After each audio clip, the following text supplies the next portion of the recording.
Baik, Assalamualaikum warahmatullahi wabarakatuh. Perkenalkan, nama saya Dimas Bagas Pandiatorik dengan NIM 2301011010191.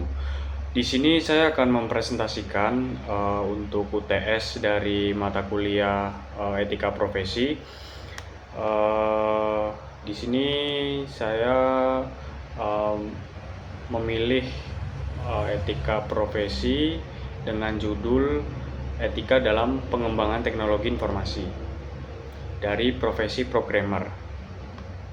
Baik, langsung saja yang pertama, pengertian programmer. Apa itu sih programmer? Programmer adalah profesi yang bertugas merancang, menulis, menguji, dan memelihara kode program untuk membangun aplikasi atau sistem informasi.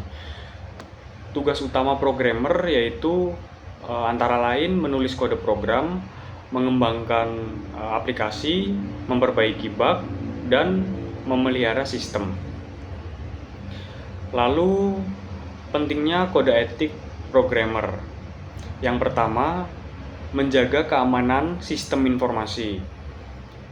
Programmer bertanggung jawab membangun sistem yang aman dari serangan cyber dan celah keamanan yang dapat membahayakan organisasi maupun pengguna. Yang kedua, melindungi data pengguna. Perlindungan privasi dan data pribadi pengguna adalah kewajiban moral dan hukum, terutama dengan maraknya regulasi seperti UU PDP di Indonesia. Lalu yang ketiga, mengurangi risiko penyalahgunaan teknologi. Kode etik mencegah penggunaan kode program untuk tujuan ilegal seperti malware, spyware, atau manipulasi sistem. Lalu yang terakhir, meningkatkan kualitas perangkat lunak. Dengan mengikuti standar etika, programmer menghasilkan kode yang lebih terstruktur, teruji, dan mudah dipelihara sehingga kualitas software meningkat.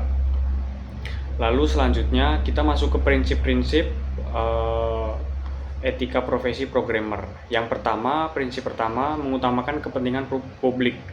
Programmer harus mengutamakan kepentingan publik dengan membuat software yang aman dan bermanfaat bagi pengguna serta masyarakat luas.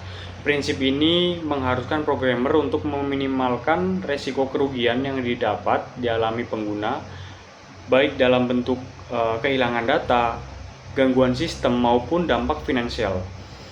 Selain itu, programmer wajib mengutamakan keselamatan dan kesejahteraan masyarakat dalam setiap keputusan pengembangan teknologi, karena perangkat lunak yang dibangun dapat berdampak langsung kepada kehidupan banyak orang.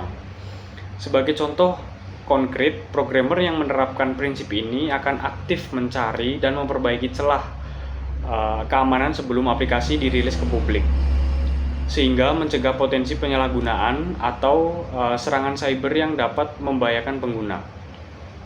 Lalu selanjutnya, prinsip kedua yaitu jujur dan bertanggung jawab.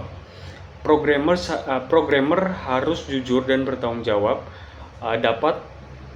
dalam setiap aspek pekerjaan dengan tidak memanipulasi data dalam bentuk apapun, baik untuk kepentingan pribadi maupun organisasi.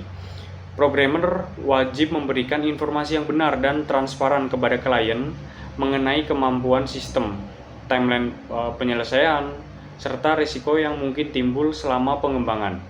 Selain itu, programmer harus bertanggung jawab penuh atas hasil pekerjaan yang dihasilkan, termasuk mengakui kesalahan jika terjadi masalah dan berupaya memperbaiki tanpa menyalahkan pihak lain.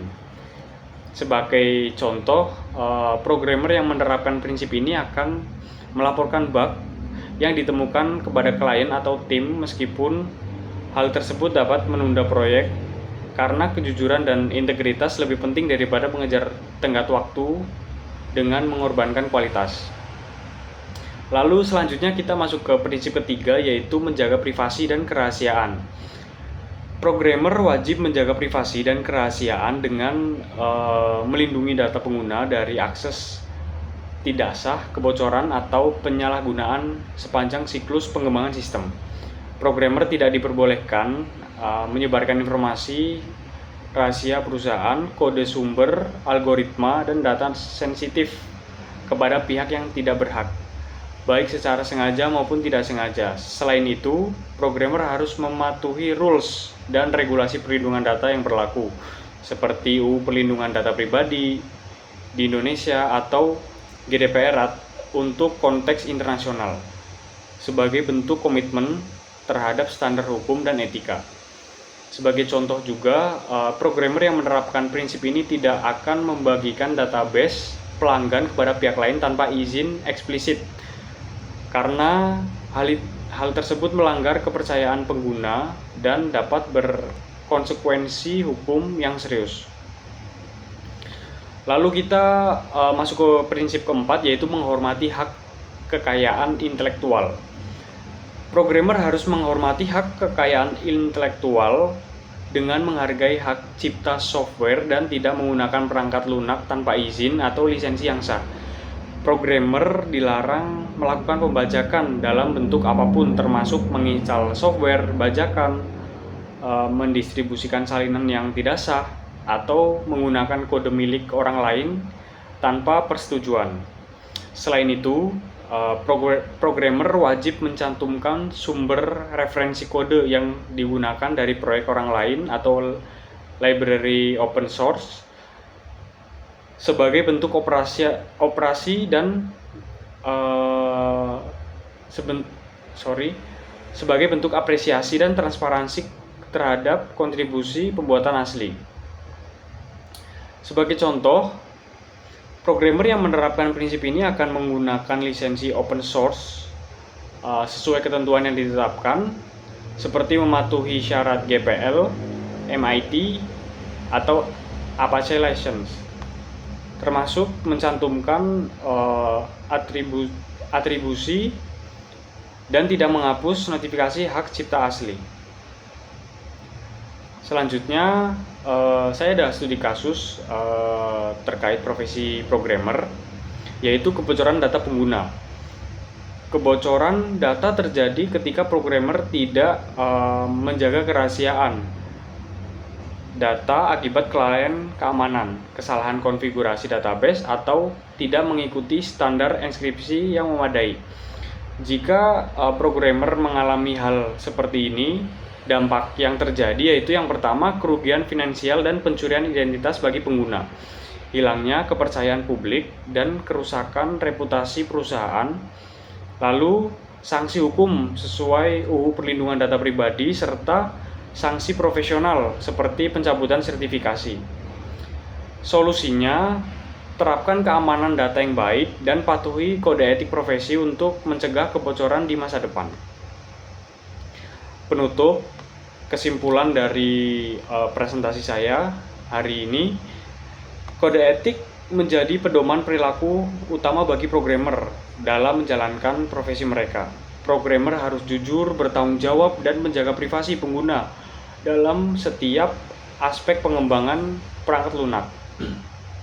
Kepatuhan terhadap kode etik tidak hanya meningkatkan kualitas perangkat lunak yang dihasilkan, tetapi juga membangun kepercayaan publik terhadap profesi programmer secara keseluruhan.